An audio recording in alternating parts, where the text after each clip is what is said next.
Hey guys, welcome back to my channel. Thank you so much for tuning in on today.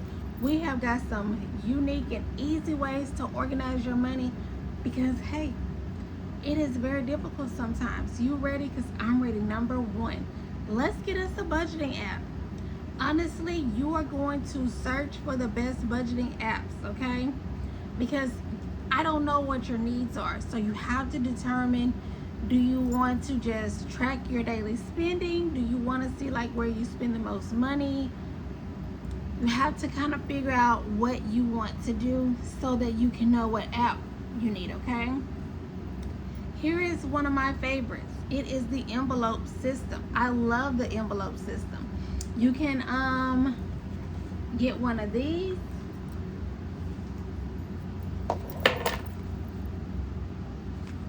Or you can just head over to Dollar Tree, $1.25 store, and get some envelopes, okay? But this can definitely help you organize your money. I personally use the envelope system because with my debit card, I just tend to just keep swiping like I am a pharmaceutical sales dealer. Yeah. So I know with and I don't even know, my purse here is in my office somewhere, but when I have cash, nope. So you have to figure out what type of person you are, whether you are cash or whether you can handle your debit card. I can't handle my debit card. I can handle it, but I spend way more, okay? So also there is the zero-based budgeting. That one right there scares me, okay? Let me tell you why.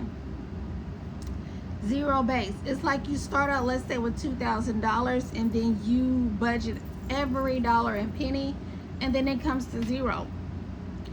And then I'm like, what about when a subscription comes through that you forgot that you have, or a payment comes through that you forgot?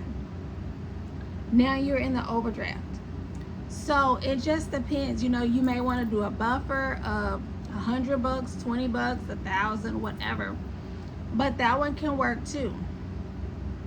For me, I am the envelope girl in this next one, a digital spreadsheet. I have to have my spreadsheet to know my numbers, know what's going on. I run a very tight ship, okay? Savings jars. That one is definitely very fun because just randomly, I think I had about $15 worth of change in my car. Like, I didn't even think it was that much, but when I sat down and counted it, I was like, what are you doing with all this change? So look at your console and in the bottom of your purse, turn your purse sideways and see how much change you have. And now I have a I don't know where it is, but now I have a cute little bag that I put all my coins in. I make it fun, because if it's not fun and not enjoyable for you, you're not going to stick to it long term, okay? Automate your savings. This is going to be the year, which is the next one, 2025, where you automate your savings and you stick to it and you leave it there. I know life gets the life thing for all of us. I am not exempt, okay? It's not a matter of if, it's a matter of when it's your turn to get rained on. The debt snowball. Now, when I did get out of debt in 2023, I did the debt snowball. That resonated with me because I started with a small one and worked my way up. Let me tell you why. When you pay off a small balance in full, you feel good, your shoulders are squared back, and it just makes you feel really good about yourself. Now, let's see, we're going to talk about the other one. Now, when you do the debt avalanche, you are saving money and or putting small or regular payments towards the big one, and you're chunking at it. I'm impatient. I need to see some shit now, okay?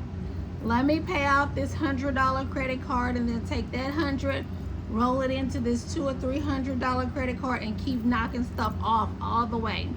So definitely decide, you know, which one you want to go with. Definitely look into the high interest savings accounts, because I saw some online and they're at 4.12 APY.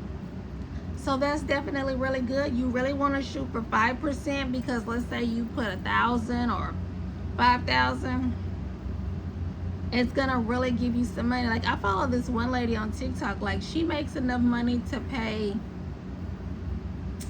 I think like 1 or 2 bills, and I think it's internet or phone. So I mean, she's not getting rich yet, but she is making something to pay another bill, so that's still a win. Investment tracking, yes, we just kind of talked about that. You definitely want to invest. Definitely do your due diligence and find out what you want to invest in. Make sure it's something legit. I don't want you coming back and saying, hey, I got scammed. So make sure you do that. Track your expenses, or you can do an expense tracker. It just depends, because some of us like pen and paper, and I am one of those people. I do have some stuff digital, but I have to write it down. I have to have that pen to paper. It's just something about it. Financial goal chart.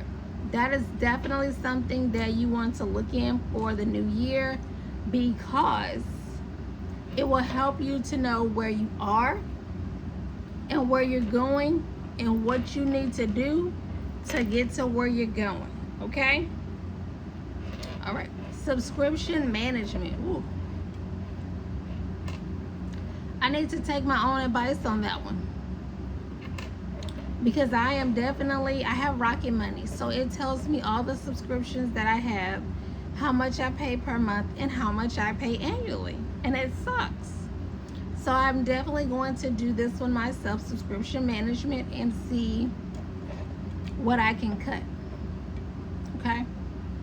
Because we need to be putting that money elsewhere. And with the prices, the high prices of everything, we're not going to have a lot of those apps. Cash flow calendar. That is where you write what day bills are due. I typically do this, but I don't put it on the exact date, because you don't want to get caught with not having the money. Like you may have the money in another account and you may just need to transfer it over. So I don't recommend putting it on the date unless you track your money faithfully every day and you know that you're going to have the money. But when it clears, you definitely want to put on your cash flow calendar a check mark or a tally mark, some kind of mark to let you know it cleared. Categorize needs versus wants. Oof. Makes me sad, because my wants outweigh my needs. Because we only really need shelter, food, electricity, what else? Water. So, but my wants, woo, it is long. But definitely prioritize. I mean, I know I was just joking, but write it down and then create you a strategy on how you can accomplish your wants. And that will give you something to look forward to, because you know, you don't want to just keep working just to pay bills. You know, it sucks. So you do want to put yourself on a priority and, you know, make a little plan on how you can get to those wants. All right. And last but not least, I just kind of talked about it, but make sure you do a review. It's best to kind of do a review twice a month. It's like, you know, a bi-weekly check-in.